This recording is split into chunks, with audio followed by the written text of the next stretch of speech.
tunini kho pha chom cha igel khom diu ise khom diwa kahin ta lang nom ipiham itile unity of the church HOUBUNG Kipumkhat nai idin munu ivet na ahile association za chom chom omin convention za chom chom omin chule independent churches lam chom chom za chom chom omin hi amin zong za chom che in area zong za chom che chule hodan kilam kaidan ki vaipo dan chule dan lemol GP ta san doctrine lam chom chom omin hi mi abang khaten convention min chom chom association min chom chom kiloi khom na HOUBUNG independent churches so min chom chia aki min vo hi aki to lo aki bung khen alo le ala uwa this unity kilang khen na ki bung khen nai uma agiale ama wa he them lo ji we denomination za chom chom hen lang association convention amin za chom chom hen lang independent churches song lam chom chomin kimin vona za chom che hi song le ihe thim diwa number 1 chpamiti le HOUBUNG zo se Jesus Christa pathin chapa ahi nunga thing Maria ma kona hungpe ahi thagawa kona Maria min naw avo ma thagau thinga kona hungpe hi ti chu HOUBUNG zo sen kinil na beya virgin body ata san so ke polanga kona ivet le amin akiba lo zia ai lo le za chom choma chinal hong pi ki ba lo ji a hi HOUBUNG hoi akibung khen dana agiat le gial hi le HOUBUNG akibung khen na i ma cha om pu ni nam go longo group za chom chom ho bangin operation area jurisdiction jong akinei pu ni KBC area independent churches area KCC area ECA area TB area tin operation zone jong akinei pu ni KBC ho TBA ho ECA ho lam chom choma tra chom choma association ho convention ho jong kilung to ta same vision lung tu phat kine chule same mission thagau mang thai ding hu dok na dinga hi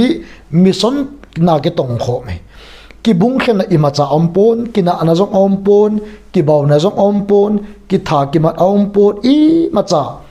association ho HOUBUNG ki kahin i macha ki tomon ampoi adi asung langa doctrinal issue lam chom chomin apa achala gau thing mena baptize bol omin tin ai lo le Jesus Christa mena baptize bol omin te ai lo wale ne le don hian lang lam chom chuma ki hil na chom chum aki khi nante ama wang a main idea a main principle a main doctrine au le a main vision hi khat hi achu polanga ga vet dinga chu aki bung khen dana min agel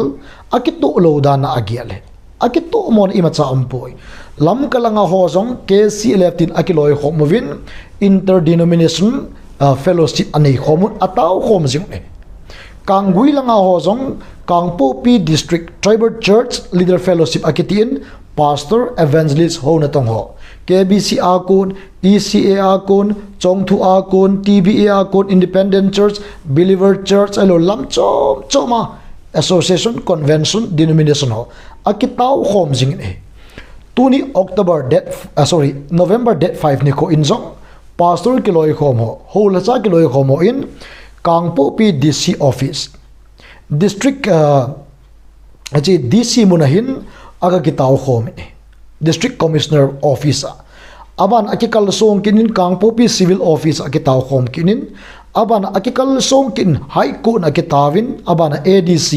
CEO mun akitaw khom kin achaina kangpo P Christian hospital mission hospital akitawin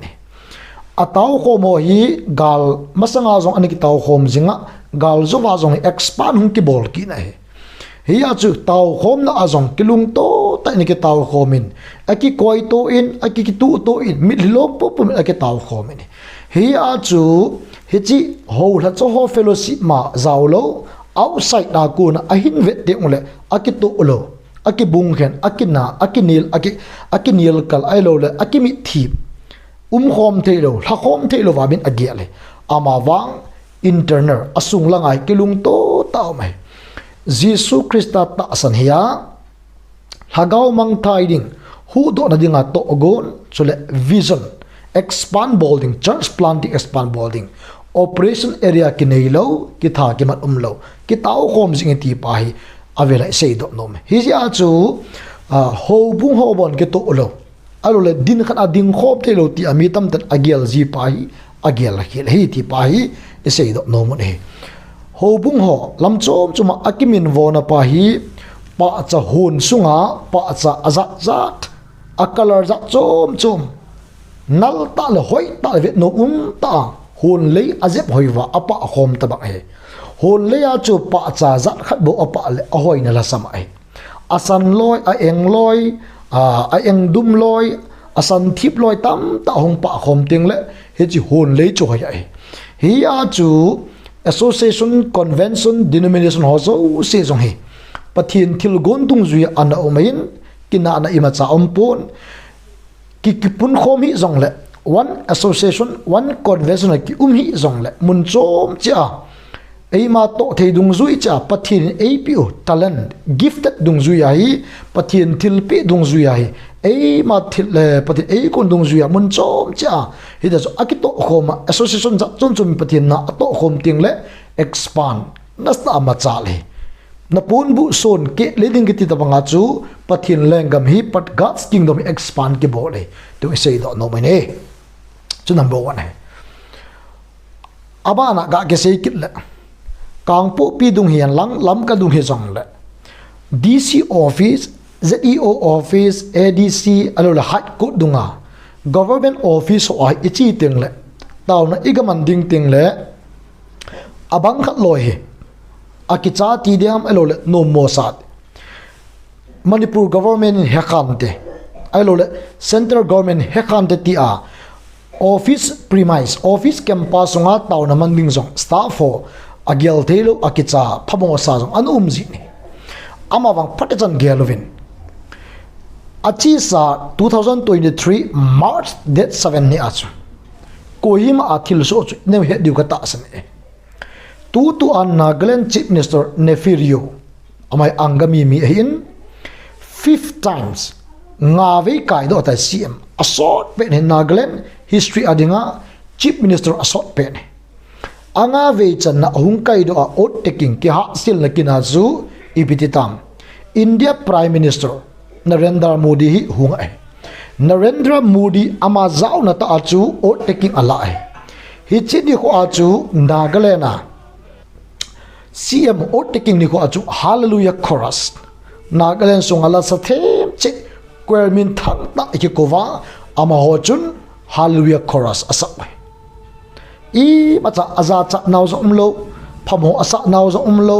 aza pi lo vai kichalo vai Modi ang toge gu je amawang aman zo hallelujah chorus asa politics lam kai ho politician alen penta Nagaland ading alen penta CM ot taking inauguration na itabang hallelujah chorus kisa Jesus Christa pathid mina hando na taw na kimangai Nagaland kiti Christian state khadin i bacha aboin ampot aza chat people ni chule Mizoram dunga jong velau chun Chief Minister amasa apang pa hian lang tu apang pa laldu ho ma hian lang amasa apu zoram thanga hai jong le ot taking ho akila dung tiang le India government noya umso kai amawang a Christian hi now a religion asa kho ucho adom sangovin taun amangovin Bible asimovin la asavin i macha ki phat lamna lungneu na kicha na zacha na nei po India Prime Minister Narendra Modi jengin jong Temple of Democracy tua aman asatha Indian government in asatha Trenger se ma hechi parliament building Lok Sabha hechi ato na Lok Sabha speaker pa a chair kom lai ta khu sengol kiti tengol akoi hechi tengol ku Hindu te ai hi achu government office government premise campus dungai taw na manding ti akichaloi phamos loi tam ta omajin ama wang igam sung Christian gamsunga Christian district sunga Christian village town sunga government offices only lamdi lo be se chukati poi ama wang tabang taw na kiti ho program ke ti ho lasa ke ti ho government service ho chun ama ho dan le mol tam ta ni na vinte ama wang kichan de bes EPU maham min board abol thia Nagaland abol the under government of India, Mizoram under government of India,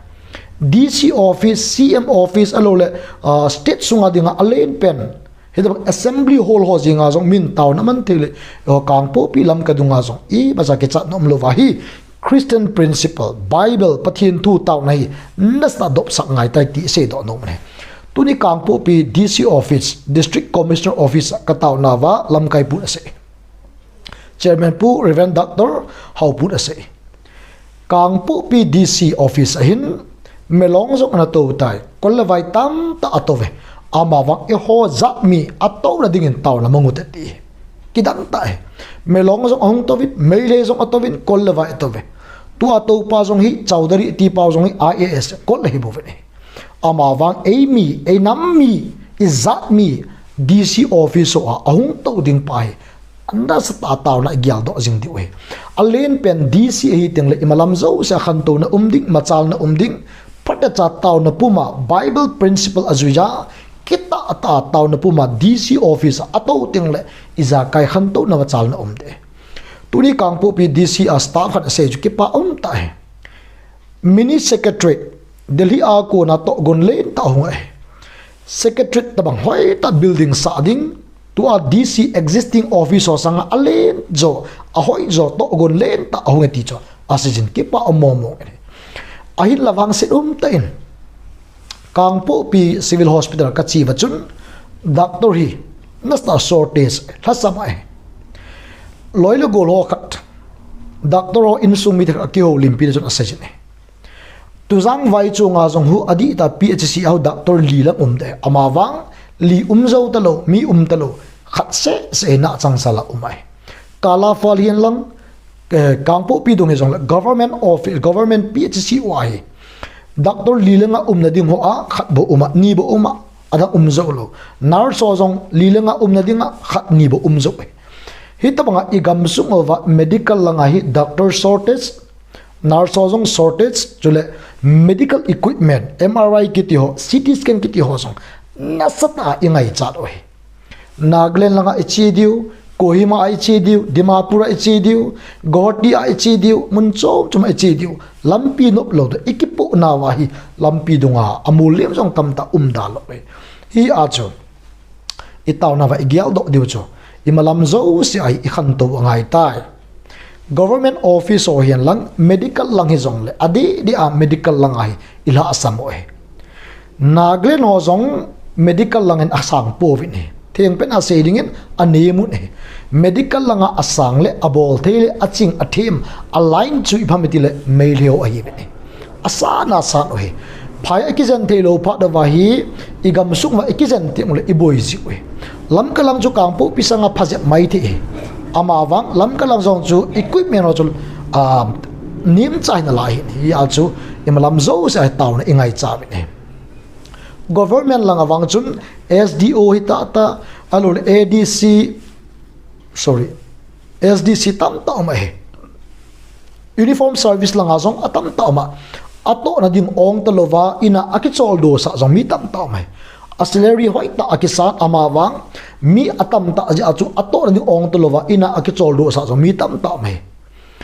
government service civil officer tamta inejuvin uniform service tamta inejuvin akho pen ta hi medical doctor ila samoi hi chipai nas ta pu na ta kha se do no hi ha tu na se do no pen ta uchi pamiti le unity of the church association min ke banglo mai the hobung min ke banglo mai the dan pi atum tu anei mai the baptism bol dan ai lo le ta asan lam chop chop aneu cha cha slight differences ummai the amawang akur idea thakhat in a vision thakhat in a mission thakhat in a target thakhat hi hobung oi akibung khen poi operation area ki tha to ki mat to hichiki hogam hunglu hi wing ki ti ma cham poi ki koi to ki tu to ki taw jing hi pathin lam chom chuma anatun do apa achala gau thing mina aniki tung do ho ai ta ji achu ki gom khom hi zong le khana ki ding hi zong le khat hi lam chom cha pathin na ei to sawi ti pa hi isi do nom ni ya chu he chi igel khelo di ho bung zo se khat hi ti pai a chaina ka se video na ve zo se patini phatin bu tang ka ki pa